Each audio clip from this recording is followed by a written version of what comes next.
She frowns at me and picks up my bowl from the floor. "What did you do that for?" she says, and then clamps a wet wipe to my face. What a stupid question. It wasn't deliberate. I only had my first birthday last week, so my hand coordination is still very much in development. When I dropped my bowl out of my high chair, I was just trying to see what would happen if I held it upside down over my head and it slipped out of my hand. What does she think I am? I'm not some hooligan baby.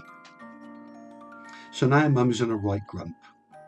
She's wiping food off the carpet, huffing and puffing and saying stuff like, "I don't take my eyes off you, do I?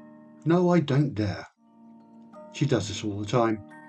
She asks the most ridiculous questions, and more often than not, she answers them herself. "Does your bum need changing?" "Yes, it does." "Would you like some of this?" "Yes, you would."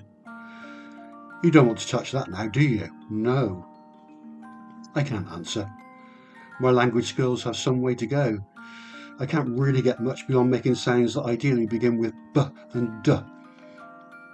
Once she thought I was trying to say dad, but to be perfectly honest, even when I can speak, I'm not going to make dad one of the first chosen words. He's way down the pecking order. I can see she's upset, so I give her one of my grins because I know she likes it. She would love it if I said mum, but I haven't managed to get past and blowing a bubble yet. She misses the grin, and she rinses out a cloth, and I think I'm in trouble. I hope she cheers up soon. I like her best when she's smiling, but she's pretty much the best person I know, whatever mood she's in. I know I said she asks stupid questions, but she's really handy to have around. She seems to have this sixth sense about when I'm hungry, or tired, or uncomfortable. And if you need a good cuddle... Now, Dad is a different story. I'm not saying I don't like him, but I can't really see what value he adds. He's hardly ever around during the day. I don't know where he goes, but he usually rocks home just as I'm going to bed, looking like he's had a terrible day. What does he know about terrible days? He's got loads of teeth, so doesn't have the pain of growing any. He doesn't get smothered in kisses by Gran. If you ask me, he needs to sort himself out. And I know Mum thinks the same because she's always telling him so. She says he doesn't have his priorities right, whatever they are. The other thing about Dad is, if you need anything at 3 a.m, he's useless. On the rare occasion he stumbles up to the cot, he's a shambles. "Now come on, little man," he says. "We don't need all this fuss." Who's this we? I certainly do need to make a fuss. You try waking up in the middle of the night with a full nappy, having accidentally rolled onto a rattle. "Shush, shush," he says, picking me up like an amateur, even though he's had 12 months to get it right. Then he says, "Phew, you stink." Well, that's nice, isn't it? If I could speak, I would tell him his bedside manner is what stinks, and I want to see the professional. But then she usually appears anyway, and takes me from him. "You go back to bed," she says. Then he turns and walks into the doorframe, curses and disappears. Do you see what I mean? What's the point of him? So Mum is looking less than happy, and I think I'm going to have to go some to get her back on side. I pulled off this amazing trick the other week. Mum was absolutely beside herself with joy and telling me how proud she was. Here's what I did. I've been walking around for a while by holding onto my bricks trolley or the furniture. Then I found out if I let go, I didn't fall. And then I found out that even if you're only 2'4", the whole walking business is entirely possible. So I did it. There was a confusing moment when I'm making it across the room wearing my "how clever is this" smile, and Mum bursts into tears. Then she picks me up so I can't do the walking thing and hugs me like there's no tomorrow. It's not how I would have managed the situation, but I quickly realise she's really pleased with me.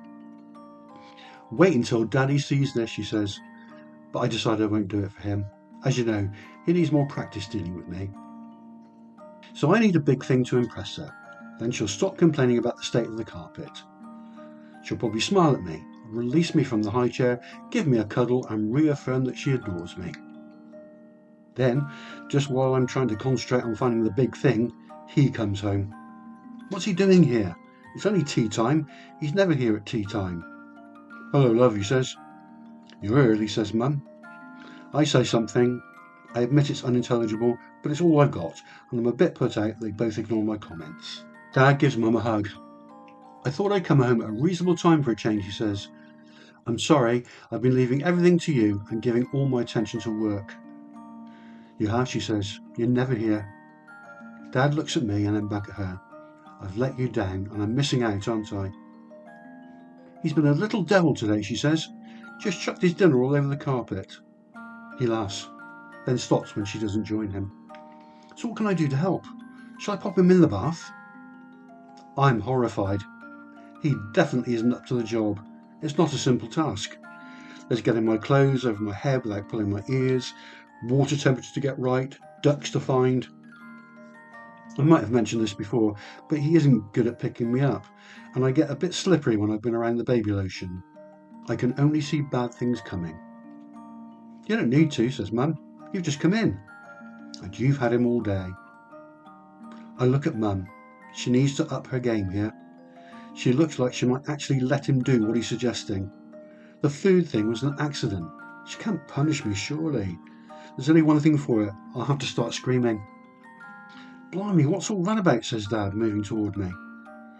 Mum says he's teething again, and she's past Dad in a flash, undoing my high chair harness. I have to think quickly.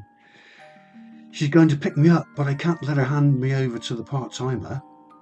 I have to come up with something right now, something so impressive she can't possibly give me up.